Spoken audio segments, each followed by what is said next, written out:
Vence o Vasco da Gama. Ontem, diante do Fortaleza, em São Januário, no nosso Caldeirão, o Cruz Maltino passou de fase e chega às oitavas de final da Copa do Brasil após 3 anos longe desta fase da competição. Ontem, torcedor vascaíno, você venceu. Ontem, torcedor vascaíno, São Januário venceu. Ontem, a frase que mais ecoou no coração do torcedor cruzmaltino foi uma frase que a gente já tem ouvido há bastante tempo. A tal frase contra tudo e contra todos. Ontem, novamente, ela pôde ser utilizada contra as pessoas que não gostam do Vasco. E olha, meu amigo torcedor, tem muita gente que não gosta do Vasco da Gama. Muita gente que quer ver o mal do Vasco. Mas deixa eu dar um recadinho aqui a vocês. Vocês não vão conseguir. Se vocês acham que o nosso Vasco vai acabar, me desculpe, mas eu tenho um aviso para te dar aqui nesta manhã de quarta-feira. O Vasco não acabará. O Vasco é gigante. O Vasco é uma instituição centenária. O Vasco é muito grande para acabar, meu amigo. Então faça o que quiser. Tente o que quiser. O Vasco da Gama jamais acabará. E contra também, é claro, importante trazer uma empresa. Uma empresa que hoje tenta, porque tenta, estragar o nosso sonho. O sonho do torcedor vascaíno. A pergunta que eu te faço aqui, nesta introdução, é: quem será que ficou feliz com a vitória ontem? Ou melhor, mais feliz? Será que foi Pedrinho, com todos os seus erros, todos os seus defeitos, todos os seus problemas? Ou será que foi Josh Wander, diretamente do seu escritório em Miami? É uma pergunta que eu faço aqui com todo o respeito e sinceridade a você para querer saber da sua resposta. Meu amigo torcedor, eu já tenho certeza da minha resposta quanto a essa pergunta. Uma empresa que sumiu. Uma empresa que, quando criticada, não apareceu. E uma empresa que ontem botou a cara. Uma empresa que ontem emitiu nota culpando a associação. E é claro, a gente não pode deixar de falar também contra a arbitragem pavorosa do senhor Wilton Pereira de Sampaio. Após o jogo de ontem, este profissional não deveria mais pisar os seus pés em São Januário. Uma arbitragem ridícula. Uma arbitragem que comprova o porquê o Wilton Pereira Sampaio ficou afastado dos gramados durante um bom tempo. Por tantos erros. Erros crassos. Erros vergonhosos. E a gente aqui desse lado não quer acreditar num mau caratismo. Mas, ao meu ver, o pênalti que ele marcou em cima do Maicon no segundo tempo, a favor do Fortaleza, meu amigo torcedor, ou você é muito ruim, e aí, se você é ruim a esse ponto, não pode mais apitar de fato os jogos, ou tem alguma coisa estranha que tende a pesar sempre contra o Vasco da Gama. Além, é claro, desse lance crasso de erro contra o Vasco, o impedimento, que até agora a gente não conseguiu entender. Que traçamento foi esse? A bola não bate no pé do jogador do Fortaleza no segundo lance? É claro que bate. Aquilo estava muito impedido. E o Vasco ontem poderia ter sido eliminado com um roubo em São Januário. Mas enfim, torcedor vascaíno, é contra tudo e contra todos. E é claro, se não for sofrido, meu amigo, não é Vasco. Foi sofrido, foi Vasco, foi contra tudo e contra todos. E foi-se agora mirar as oitavas de final da Copa do Brasil. É, Vascão, passamos. Atura ou surta. O Vasco está nas oitavas. Porém, antes de começar aqui o vídeo, antes de deixar todos vocês muito bem informados, né, sobre o nosso Cruz Maltino, trazer aqui as últimas informações neste Acorda Vascão sobre o nosso Vasco da Gama, falar sobre Álvaro Pacheco, falar sobre o jogo de ontem, falar sobre a entrevista coletiva de Rafael Paiva, que inclusive trouxe informações sobre a conversa que o Vasco teve com o elenco, inclusive, sobre essa situação de bastidores, né, envolvendo aí SAF e associação. O elenco realmente conversou com o Vasco da Gama SAF sobre tudo isso que está acontecendo, e o Rafael Paiva confirmou isso na entrevista coletiva de ontem. Então, assim, é um Acorda Vascão muito animado, muito movimentado, com muitas novidades, que você, é claro, que está aí do outro lado, não poderá perder. Mas olha, Vascão, antes de começar o vídeo, antes de deixar todos vocês muito bem informados aqui sobre o nosso Vasco da Gama, como sempre faço aqui no canal, quero dar as boas-vindas a todos que estão chegando aqui pela primeira vez. Para quem ainda não me conhece, muito prazer, eu sou o Lucas e você está no canal do Gigante Vasco, o canal do torcedor vascaíno. E é claro, né, Vascão, você que está aí do outro lado e ainda não é um inscrito do nosso canal, venha agora aqui embaixo, onde tem essa palavrinha inscreva-se, aperte nela e já faça parte da nossa família. Caso não saiba, eu faço questão de te avisar agora, neste momento. Estamos aqui todos os dias, 3 vezes ao dia. Temos o Acorda Vascão, que é o nosso primeiro vídeo do dia, sai sempre às 7 horas da manhã. Temos também o Fala Gigante, que é o segundo vídeo do dia e sai sempre pela parte da tarde. E o Boa Noite Gigante, que é o nosso terceiro vídeo do dia e sai sempre pela parte da noite. Então 3 vídeos, muita informação, muita vascainidade para você que está aí do outro lado não querendo perder nada, se tratando aqui do nosso Vasco da Gama. Show, Vascão! Vambora então, sem muita enrolação, né? Fala logo de Vasco, pois ontem, no nosso caldeirão de São Januário, com o Verratti marcando 2 gols, Eliel Jardim brilhando ao defender a última penalidade máxima, o Vasco passou de fase e chega, após 3 anos afastado das oitavas final da Copa do Brasil. O Vasco coloca dentro de seus cofres 3.650.000 reais. Um jogo sofrido, um jogo duro. Eu não acredito em previsão, mas vou ser sincero aqui a você que está do outro lado. O que mais dava ontem nas redes sociais, principalmente no Twitter, eram páginas de previsões dizendo que o Vasco iria se classificar num grande sofrimento em São Januário. Volto a repetir, eu não acredito em previsão, mas podia ser menos sofrido, né?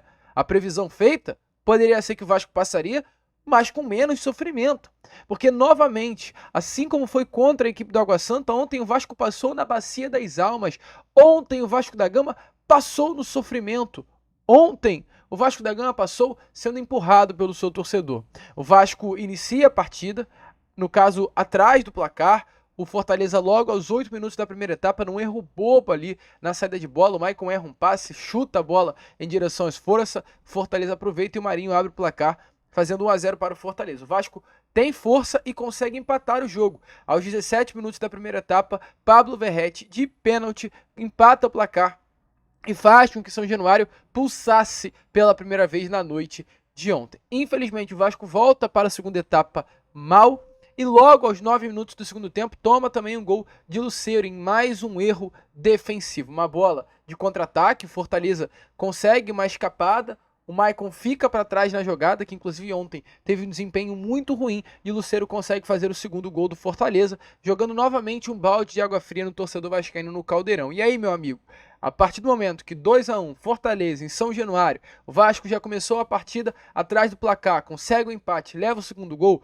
qualquer torcedor vascaíno imaginou-se que iria ser uma noite tensa em São Januário, iria ser uma noite de eliminação, mas não foi assim. E aí a gente tem que, a partir desse momento, pontuar o nosso craque, pontuar o nosso camisa 10, pois ontem, a partir de jogadas brilhantes do nosso camisa 10, Dimitri Payet, e um lance decisivo, que colocou na cara do gol Pumita Rodrigues para dar uma linda assistência a Pablo Verratti, o Vasco consegue virar o jogo.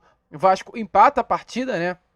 Aí, aos 20 minutos da segunda etapa, e com Lucas Piton aos 31 minutos do segundo tempo, o Vasco vira o jogo, fazendo 3-2 contra a equipe do Fortaleza e fazendo, é claro, com que São Januário explodisse e o torcedor vascaíno presente nas arquibancadas do Caldeirão fosse a loucura. Infelizmente, o Vasco ainda sofre o terceiro gol, o gol do empate, aos 44 minutos do segundo tempo. E aí que entra o tal do futebol. E nesse momento eu quero trazer aqui a vocês um status, né, assim, que eu vi ontem, que realmente é de se arrepiar. O Garone, que é uma referência aí para nós que somos do meio jornalístico vascaíno, ele ontem trouxe um texto muito legal e eu quero ler ele aqui com vocês, que representa muito bem o sentimento do torcedor na noite de ontem em São Januário. O texto do Garone diz assim, ó, abre aspas, alô Garone, abração a você inclusive. O futebol é espetacular, feito de pequenos instantes que se combinam por 90 minutos. Se unem, mas não são iguais. Heróis e vilões dançam numa ciranda contínua e meio perversa, trocando de posição a cada passo, quase uma roleta russa, onde a vida e morte ficam lado a lado no giro do tambor. A cada volta uma nova incerteza. Léo Jardim, de vilão a herói, a defender o pênalti decisivo. Maicon, de covilão a co-herói, ao salvar um gol no fim após falhas nos gols. Payet, de sumida brilhante. Puma, de esquecido na direita, a decisivo na esquerda. O futebol em seu mais estado puro, o êxtase. Então, assim, realmente, ontem foi uma noite brilhante em São Januário. Brilhante. A gente ver a arquibancada de São Januário pulsando, e ontem foi assunto isso, e com certeza estará sendo assunto durante toda essa terça-feira, do que fez o torcedor vascaíno nas arquibancadas de São Januário ontem. São Januário de fato jogou, foi lindo o que o torcedor vascaíno fez ontem em São Januário, e quando isso acontece, meu amigo torcedor, deixa eu te falar, é difícil de vencerem a gente dentro da nossa casa, e o Vasco consegue a sua classificação. Agora, é claro, entrega o trabalho nas mãos de Álvaro Pacheco. Ontem, Álvaro, inclusive, também esteve presente em São Januário. Antes da partida, Álvaro entrou em campo, teve esse primeiro momento de conhecimento, né, dos gramados de São Januário, desse contato com o torcedor vascaíno. Então agora Álvaro Pacheco terá 10 dias pela frente para treinar o Vasco para enfrentar o Flamengo no dia 2. E diferente do trabalho que Rafael Paiva pegou ao chegar o Vasco da Gama, Álvaro Pacheco pega um trabalho um pouquinho melhor. O Rafael Paiva pegou um trabalho que vinha de uma goleada pelo placar de 4-0 sobre a equipe do Criciúma, um elenco muito mal emocionalmente após a goleada sofrida e um elenco bagunçado taticamente, ao meu ver. O Vasco, quando o Rafael Paiva pega o elenco sob o comando do Cruz Maltino, tinha o Medel como capitão com rusgas dentro do elenco, tinha o João Vitor, que já era merecedor da vaga no time titular, fora do banco de reservas, e tinha o Adson, que pedia passagens também no banco de reservas. O Vasco tinha bagunças, o Vasco muito bagunçado ofensivamente, que não conseguia criar jogadas ofensivas, o Vasco tinha problemas em fazer gols. Defensivamente, sob o comando de Ramon, o Vasco era uma equipe ok, forte, mas ofensivamente era o grande problema. E Rafael Paiva, em pouco tempo de trabalho, salvo engano, em 22 dias, ele conseguiu ajeitar essa parte ofensiva do Vasco. Vimos um Vasco que, há 2 semanas atrás, enfrentou a equipe do Fortaleza de igual para igual no Castelão, é claro, se defendendo, mas conseguindo arrancar lá dentro do Ceará o empate pelo placar de 0-0. Um Fortaleza que, à época, acabava de vir de uma goleada no mesmo Castelão sobre a equipe do Boca Juniors, dando de 4 no clube argentino dentro de casa. E o Vasco foi no mesmo Castelão e conseguiu arrancar o empate após uma goleada sofrida pelo placar de 4-0 para o Criciúma dentro de São Januário. Isso já sob o comando do Rafael Paiva. O Vasco logo após enfrenta um Atlético Paranaense na Arena da Baixada e consegue, por infelizmente uma infelicidade de Hugo Moura, ser derrotado, mas jogando de igual para igual. O Vasco com 1 a menos durante quase todos os 90 minutos conseguiu levar perigo ao gol do Atlético, e não é surpresa caso, com a presença de Hugo Moura, se ele não viesse a ter sido expulso, o Vasco fizesse um jogo melhor e até arrancasse pontinhos do Atlético Paranaense dentro da Arena da Baixada. E o Vasco, que no penúltimo final de semana, vence o Vitória em São Januário, jogando bola, jogando bem, conseguindo convencer o seu torcedor vascaíno em momentos do jogo, e que vai a São Januário ontem e taticamente tem os seus problemas, principalmente o sistema defensivo do Vasco, que de fato muito mal na noite de ontem, um Maicon muito mal, um Léo muito inseguro, uma dupla de volante que eu não consigo entender como consegue ser o titular. O Rafael Paiva chegou a comentar isso na entrevista coletiva, mas eu não acho sólido, ainda mais para um jogo tão intenso como o Copa do Brasil, deixar Esforça e Galdamés no time titular. O Vasco pagou 10 milhões de reais pelo Hugo, gente, bota o Hugo Moura para jogar. Pode ser ruim, mas não consigo entender como o Vasco joga um jogo tão decisivo com 2 atletas sem nenhum tipo de intensidade física, gente. Galdamés e Esforça não tem nenhuma intensidade física.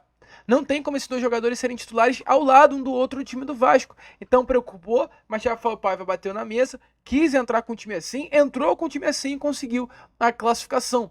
Então Rafael Paiva, que pegou uma equipe abalada emocionalmente, consegue deixar o Vasco agora nas mãos de Álvaro Pacheco em 4 jogos, com 2 empates, 1 vitória, 1 derrota e a classificação para as oitavas de final da Copa do Brasil. Entrega as mãos de Álvaro Pacheco, o Vasco terá mais de uma semana, algo em torno de 10 dias, para se preparar para enfrentar a equipe do Flamengo pela 7ª rodada do Campeonato Brasileiro, como foi confirmado ontem pela CBF, que o Brasileirão voltará, sem ser nesse próximo final de semana ou no outro, a partir da 7ª rodada. Então Álvaro Pacheco terá muito trabalho, mas Rafael Paiva já deu uma base, né, melhor do que pegou o trabalho de Ramon Dias. E é claro, dê uma olhada aí nas palavras de Rafael Paiva, exatamente sobre a situação que envolve hoje o Vasco. A sua saída, a sua experiência e a chegada de Álvaro Pacheco ao Cruz Maltino. Boa noite. Eu acho, assim, a gente pegou num momento difícil, né? Momento bem difícil. A nossa primeira ideia foi tentar resgatar a confiança dos jogadores. A gente falou muito aqui sobre equilíbrio, sobre a gente estar bem postado defensivamente ali nos jogos. Eu acho que a gente conseguiu atingir, né, esse objetivo. A gente conseguiu dar um pouco mais de confiança para os atletas. É um grupo muito experiente, muito calejado, mas mesmo assim precisava nesse momento de confiança. E eu acho que a gente conseguiu no jogo de lá contra o Fortaleza, sofremos, mas viemos com um resultado que nos manteve vivo. Sofremos no jogo do Atlético Paranaense, principalmente pela expulsão no início do jogo, mas a gente conseguiu se segurar apesar da derrota, né? Evoluímos um pouco no jogo contra o Vitória, tentamos jogar um pouco mais. E o jogo contra o Fortaleza aqui a gente sabia que ia ser muito difícil, mas eu acho que a gente conseguiu o objetivo principal, que era a classificação, né? Lutamos muito e conseguimos a classificação. Álvaro, a gente já estava conversando com ele, né, de longe, o tempo todo nos passando confiança também. É um cara de uma energia enorme. Desde quando ele chegou, nos colocou para cima o tempo todo, nos ajudou no que era possível, esteve presente na concentração, no vestiário, e a gente conseguiu aí fazer essa transição boa para ele. E ele já tá bem a par de todas as situações aí. Torcedor vascaíno, então agora é nas mãos do Portuga, né? E sinceramente eu fico imaginando como será o Álvaro Pacheco daqui pra frente, né? E principalmente como será que ele viu ontem em São Januário. Eu queria ser uma mosquinha para estar ali do lado do Álvaro Pacheco durante 90 minutos de jogo. Eu queria estar ali ao lado do Álvaro Pacheco quando ele olhou para as arquibancadas de São Januário e viu tudo aquilo pulsando. Álvaro Pacheco ontem, inclusive após a partida, ele atendeu a torcedores do Vasco da Gama ali na saída de São Januário, então realmente está muito engajado com a causa, está muito feliz, está muito animado com essa oportunidade de comandar o Vasco da Gama e agora, né, comandam o Vasco já nas oitavas de final da Copa do Brasil. Tem um clássico, o Álvaro Pacheco vai estrear num clássico, o Clássico dos Milhões contra o Flamengo, um confronto decisivo. E só para fechar aqui o vídeo, né, sobre o que rolou ontem, eu volto a repetir o que eu falei com vocês lá no início, lá na introdução. Não tem como o Wilton Pereira Sampaio pisar mais em São Januário, torcedor. Assim, ontem o que o Wilton fez em São Januário foi um grande absurdo. Desde ali do impedimento, que não foi marcado, onde foi impedimento, a linha é traçada no lance, no lugar que não deveria estar sendo traçada.